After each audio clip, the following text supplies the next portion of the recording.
सीतारमणा स्त्रितजनपोषक Rama कारुण्यालय भक्तवरदनिनु कन्नदिकानुपुरा।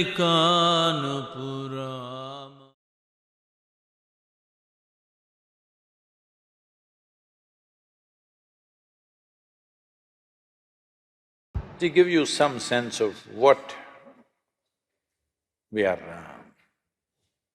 two different dimensions of what it is and why we must be careful about what stand we take is, Ram is over 6,000 years ago.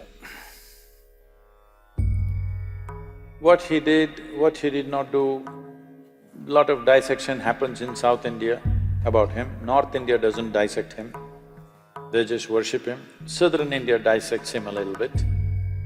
But an icon of 6,000 years old who has inspired people towards righteousness, towards truthfulness, towards being compassionate to each other, for generations, thousands of generations. You should not disturb that icon. Doesn't matter historically what is right, what is wrong, because nobody really knows for sure. It's only this general story everybody knows, where he went, what happened, what are the events of his life. What he did, why he did, you cannot dissect that, you're not his psychiatrist. Somebody, I was in some Youth and Truth event, they're saying he was insecure. I said, you're not his psychiatrist or something. 6,000 years ago, whether man was secure or insecure, how do you know? This is rubbish. But he's an icon who has inspired millions and millions of people across generations. You should not disturb that because humanity needs those icons. You can take up Ram, you can take up Krishna, you can take up Jesus, you can take up Buddha and find faults with them and today tinker with them. See, he did this was not okay, that was not okay, he was racist, he was this, he was that. This is rubbish. This is all relevant to people who are here now. 6,000 years ago, you want to judge him now? No, he is serving humanity as an icon. That icon should not be disturbed. What is he an icon for? He's an icon of stability, not impetuous action. When action is needed, he is very decisive, but never reacts to anything, he is conscious action. Even if it's war, he will do war. Surrender, he will do surrender. Give up his kingdom, he'll do give up his kingdom. But everything consciously in a balanced way. This is what we are worshipping him for, because he has a freedom of going through the drama of life, extreme drama in his life. But he goes through the drama effortlessly. He goes through the drama without reacting. He goes through the drama without any sense of angst or anger against anybody. When he kills Ravana, who stole his wife and causing havoc, he comes and repents for his death, that I had to do this. This is a kind of man, you don't disturb him. Well, at least that's a story, don't disturb the story. Geographically, was he born in Ayodhya? Yes. Was he born in this point? Come on, do you know in which point you were born? Hello? Forget about a man 6,000 years ago, you're still living. Do you know exactly at which spot your mother delivered you? I'm asking, does anybody know? No, so it's a ridiculous argument. Now Babur. Babur is the third generation after Genghis Khan. This Mongol empire, Mongols, slowly the word Mongol became Mughal in India, it's Mongol. This Mongol empire expansion for a period of 90 years to 100 years killed over 40 million people. 40 million people. Of those times, it was nearly 10% of the world's population. Understand? 10% of the world's population, they killed not with a nuclear bomb, with swords, very energetic people. I'm saying It takes a lot of activity to kill 10% of the world's population, isn't it? Just with swords and spears. So wherever Genghis Khan went, he made a rule.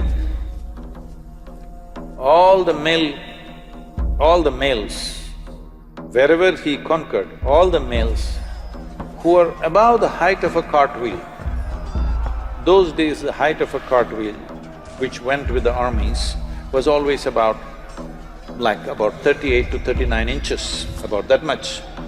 Anybody who is above that height was killed. And then it is a practice of the Mongols to pile up all the severed heads into a big mountain. So the women were taken as slaves to service the soldiers, or they were sold in various markets across Middle East, Europe, everywhere they were sold. So they spread like this. After Genghis Khan came Taimur-Lung. Taimur-Lung bore Babur. Taimur-Lung came right up till Delhi, his empire. Then Babur came. Taimur-Lung is supposed to have killed 17 million people. In the cruelest possible way. What happened to the men is compassion. What happened to the women is another matter. I don't want to go into the descriptions. It is most terrible things happened to them. When Babur came, this is also the time of Guru Nanak.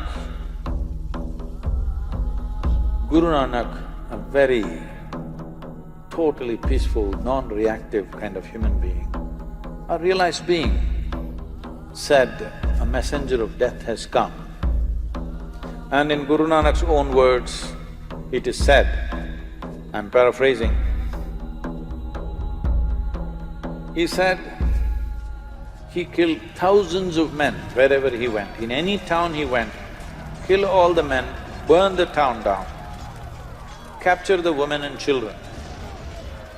Women were brutally raped always in public, because it is not just a rape, it is a lesson for everybody. And in thousands, Babur sold the Hindu women in the markets of Kandahar and Kabul in thousands. Fortunately, he lived only for 4 years in India. He died. So the legacy of Babur should be erased from this country in every way. Above all, nobody should ever identify the present generation of Muslims with Babur, because the atrocities that he did not commit atrocity, he is an atrocity.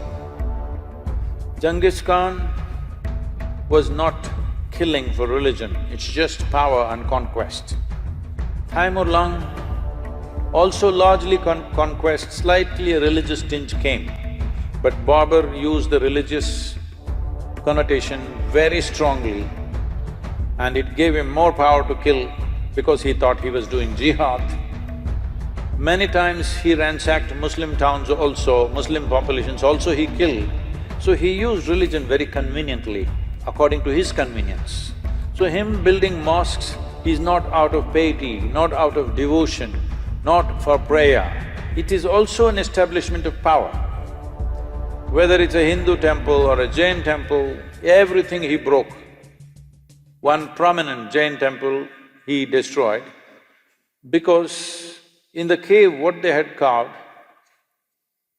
the figures were naked, so he made sure the entire thing is destroyed. So this man and his legacy should be forgotten. Nobody should identify themselves with that, because that is not going to lead to a good future.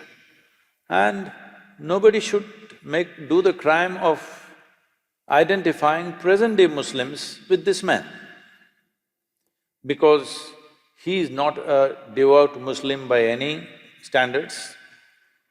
He is not a devotee of any kind. He is a tyrant of the worst kind, who very powerfully used the name of religion to impact wherever he went. It gave him a new level of authority which Genghis Khan did not have, because they did not use religion for conquest. So, these atrocities have happened. We should not forget these things. We must remember, but we should not be bitter about these things. We must remember to ensure such things don't happen once again anywhere in the world. But if we create bitterness out of history, then knowingly or unknowingly, we are prone to commit similar atrocities once again. We think a reaction is good. No, a reaction is not any better than dastardly action. It's the same thing. So, Babur's legacy must go. Ram, don't see him as a religious person because he never said, "I'm a Hindu." Hello? Did he ever say, "I'm a Hindu"? He represents this culture as an icon of stability, balance, peacefulness, justice. Wherever he went, he always looked at it, how to give justice to the people. In giving justice to the people that he administered, he put himself through extreme levels of suffering and hardship for himself. This is a man that you need. I want both the Hindus and the Muslims to remember, Ram never claimed he's a Hindu, but today he's an icon in this country. Everybody should look up to such an icon because he's exuding the right kind of qualities, not because he's a Hindu, not because he's this or that, because he's exuding the right kind of qualities which are necessary to build great civilizations in this world. And in many ways, the time of Rama became a kind of a fulcrum to build this civilization in the 6,000 years. This is why even during the freedom struggle, Mahatma Gandhi went on referring to Ramarajya, the best administered and a just, absolutely just state means Ramarajya. Even today, when we say Ramarajya, we mean to say a very just and fair state, not an exploitative state, not a tyrannical state. And that's what we want to make out of India, that it's a just and fair state to everybody who lives here, not a tyrannical state. So for that you need Ram.